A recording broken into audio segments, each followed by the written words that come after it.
Triple M's Oztober Garage Session. Hands Like Houses. They've just done 3 of their songs, and we'll get them over for a quick chat. Trenton and Alex, come on over, boys. 3 of your songs sounded incredible. Got a couple of covers still to come as well. You figure out where you're going to sit. So you're sounding great up there. Thanks, man. Are you a bit rusty? Because it's been a while since you performed a show. I'm not going to lie, practice is kind of weird. I live about 5 hours from most of the guys, so they're practicing together in Canberra, and I'm basically just practicing to the laptop, which is awkward. We put a bit into it. Like, Yeah. we definitely gave it a red hot go. Took it pretty seriously. So hopefully that comes through, but you never know till you hear it back. It sounds pretty good, don't worry. Okay, there we go. And I think everyone's sort of expecting bands to be rusty because midway through We've got a bit of tours, leeway. things have been cancelled, and I think also broadcasting on smartphones into people's laptops. You want it to be nice and raw, distorted, whatever. Bit Doesn't of matter. character. Yeah, a bit of character. So you guys have had a bit of a break. Your last show was when? I think it was early February, wasn't it? Yeah, we were talking in about the this US? just before. We've had a massive break, actually. Yeah. Interestingly enough, we didn't unsync Google Calendar. So there was this period maybe like a month ago where I was just getting daily reminders of where we were supposed to be in Europe, which was a bit heartbreaking. How heartbreaking. Yeah, so that's a shame. But yeah, we've been off for a little while. Now just finding other ways to go about Being a band. Yeah, being a band, being Yeah. musicians. And you were overseas at the time. You were in America when it all kind of got Yeah. bad. What was that like? It was just before. I think if we were there for another week, it would have been a bit hairy. But we did a festival called Shiprocked, which was amazing. Hang on. You're on a cruise ship. Yeah. In the middle of COVID. Yeah. Rocking. Yeah. Rocking. It was actually, I feel like we were pretty safe there, to be honest. It was probably, there was more going on land and around about. That said, we were I kind did of- cop a pretty sweet cold on the cruise ship. So You had some issues, yeah. Oh, And I was sharing a cabin with Trent, so Yeah. maybe we were the infested cabin. I'm not sure. You were the super spreaders. As But they now we're say. fine. We're We're so fine, we're healthy. good. We're back to being ace. And obviously, you had your family texting you throughout, going, "Take it easy. Have you got any symptoms yet?" Because we saw cruise Yeah. ships as like the worst thing ever. I know. 100%, yeah. I don't know what's going to happen to that industry as well. It's going to be more hard hit probably than the music industry. But Yeah. Oh, it's gonna be tough to come back from that. So Canberra boys. Trenton, did you grow up in Canberra? Or Yeah. Grew up in Canberra for the Yeah. most part. But yeah, I live up near Newcastle these days. Time to do Canberra chat. So I grew up there as well. Yep. Was- North side or south side? I was in Queanbeyan, which is probably Oh, worse. okay. Yeah. We'll count it as south side. So- That's okay. that's for real. Where'd you start playing gigs? There's a place called Sound Underground was where we kind of all met each other in Yeah. different bands at the time, and it was kind of where we got our first few gigs in. Although I think that shut pretty much around the time I joined the band, and we did a few youth centres, and then worked our way up to ANU and UC, the kind of the uni bars there, and Yeah. yeah, Canberra had, like, when we were first starting out as well, Canberra had a really good music scene. Yeah. it Like, did. everything was Yeah. like really, really good, and everyone was really like hyped on each other and really supportive. And it was like unfortunately, it's sort of taken a bit of a turn, but coming back around again. Yeah. But yeah, we were really fortunate.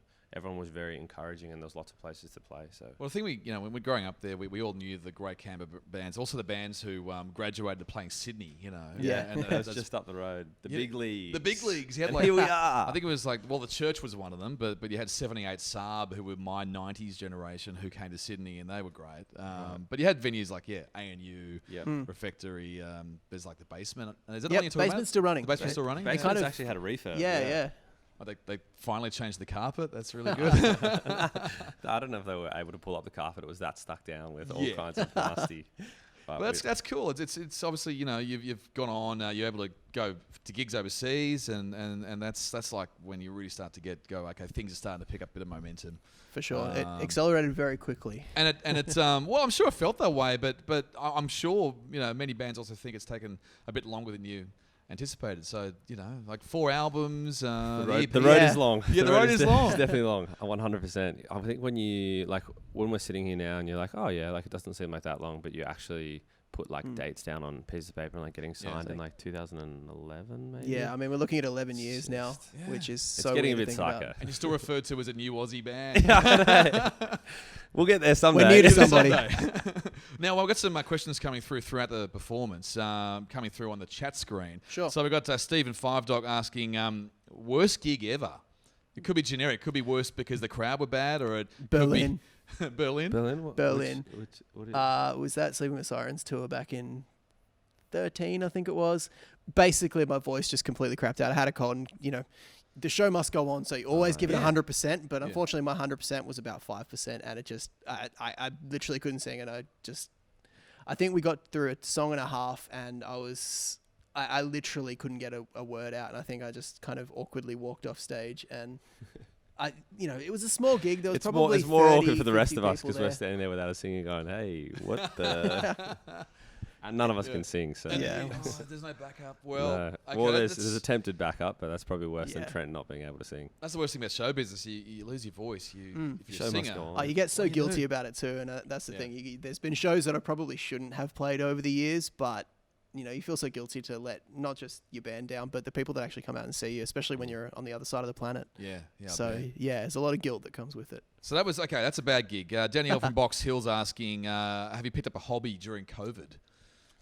Oh, I actually have just... so I guess for the past 10 years or whatever we've been in a band, like I haven't really had like a job per se. Like I've just been like That's writing music and good being way to go, yeah. a nuisance around town. But now I've just got like a couple of jobs, so I don't really have time for hobbies aside from like band and working. I'm like a functioning member of society. COVID's actually been good to me. Thank you. It's been good to a lot of people Yeah. in some ways, What about you? Have you I've got, been- you got a hobby? To be honest, I stopped my hobby because I broke my collarbone mountain biking.